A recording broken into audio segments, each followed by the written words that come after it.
Hi guys, it's Jared Romley here from Gopro Tutorials and Films, and welcome to the second tutorial of this channel, and it's going to be looking into time lapses, and in particular night time lapses with the new GoPro Hero 4 Black and Silver.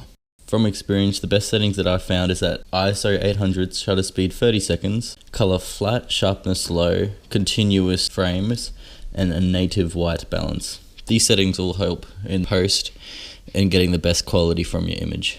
Once you've got all these settings set up, you want to go and find a place with not much light. You can do this by using a website called darksitefinder.com/map. The website will be in the description below.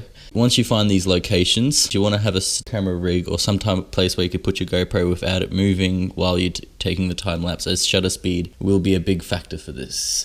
Once you've got all your clips, you just want to go to File, New Project. Presuming you're shooting in 12 megapixels, you can do 4K at 30 frames. I'm just going to call mine Milky-Way Lapse. Alright, click OK. Alright, once that's all loaded, you want to find your pictures that you've taken. I've just put them all in a folder. You want to click on them. You want to copy them all. And you just want to drag it straight into your new clip in Final Cut Pro 10. Alright, so once it's copied into your clip, you want to zoom out as much as possible so you can get all of them. You just want to right click and go New Compound Clip and call it whatever you want your time lapse to be called. I'm just going to call mine Milky-Way Lapse Clip. Alright, this will make it into a single video, as you can see now. You just want to go over to the speedometer over here. You want to go fast and the 20. And this will make the clip noticeably smaller, which is what you want. As when you first import, all the pictures will go for 10 seconds. So right now, my time lapse is going to go for just under a minute. You want to drag that into about 10 seconds. So now it's really fast, which is exactly what you want for a time lapse.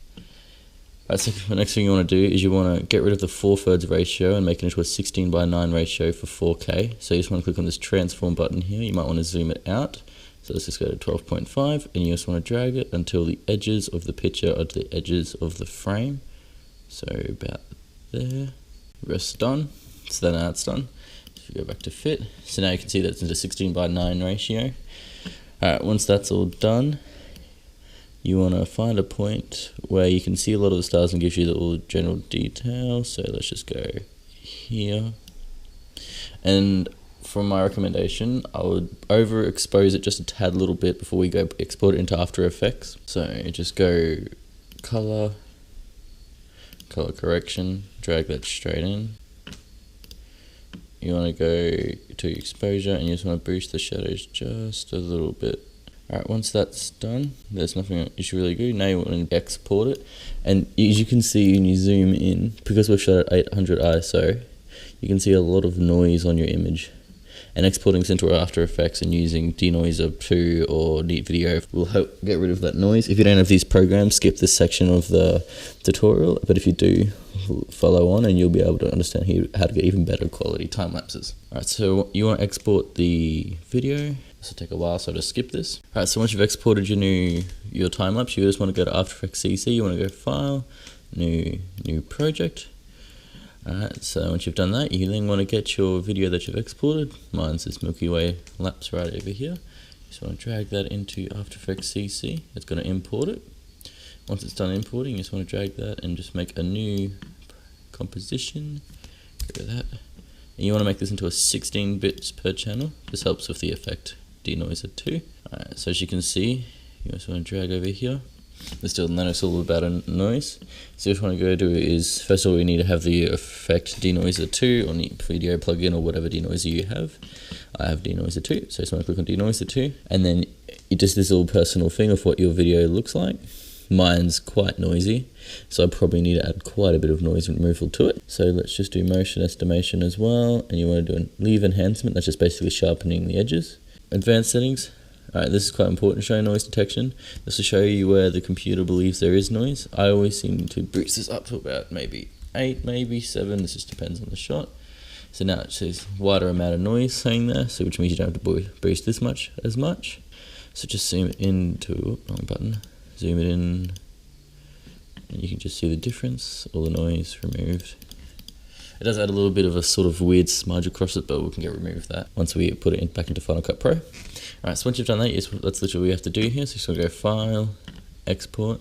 It's one of the most important things I've realized. You want to go down to output module, you want to click on lossless, you want to then go to format options, you want to get off animation because the codec is so massive you'll end up with like 8 GB files. You want to go to MPEG 4, it's pretty good. Depending on the quality, I always go 100.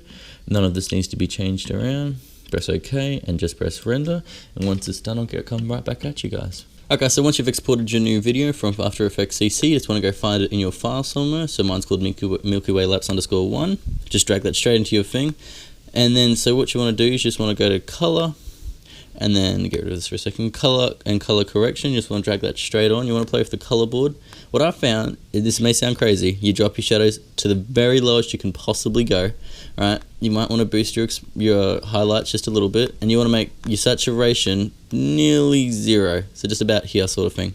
And you want to find a point where there's stars, so let's just find one where there's quite a big amount of stars, so maybe about here sort of thing.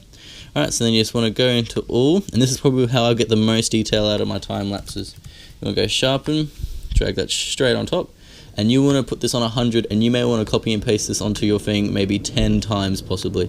So you just want to go drag another sharpen on, and this will only work if you put your exposure really low and you don't want to see any detail of the mountains or whatever you've got in the shot, you know what I mean? So only your highlights will be seen. You can boost the color board up just a little bit if you want to see these things later, but I'll just show you that in a second. Alright, so now that you've got all these on here, you'll be able to see a noticeable amount of stars. So just get rid of all these. So now I'm going to play around with your color board again. So this is where you can start pulling your exposure up. So you can start to see more and more. Let's go about there maybe. And with your color saturation low, it gets rid of all the artifacts. So you just see the pure whites. Now you can see there's so many stars in the skies, guys, that you could never see before. This is a great way of making GoPro footage look amazing. Alright, so to get rid of all these artifacts on the edges, you just want to go to here, type up letterbox, drag that straight on. Alright, once you've got letterbox on, you put on that in 2/3, 235. Alright, and the very last thing you want to do is just want to search up Aura and all your effects, and then you just want to drag this straight onto your Milky Way time lapse. Alright, so just drag it straight on. It'll look really weird at first, but I found that as well. So you just want to go color, you want to click on tint, it's really important. Color, make that as white as possible, so let's just go about here, increase that brightness. Alright, and then we put the inner radius on 0, and you want to put the outer radius on 0.5, and you want to put the brightness on all the way to 100. And this will make those stars really pop straight out of the sky, as you can see with it on and with it off sort of thing. So that really makes the stars way more noticeable and really increases the amount of stars you can see.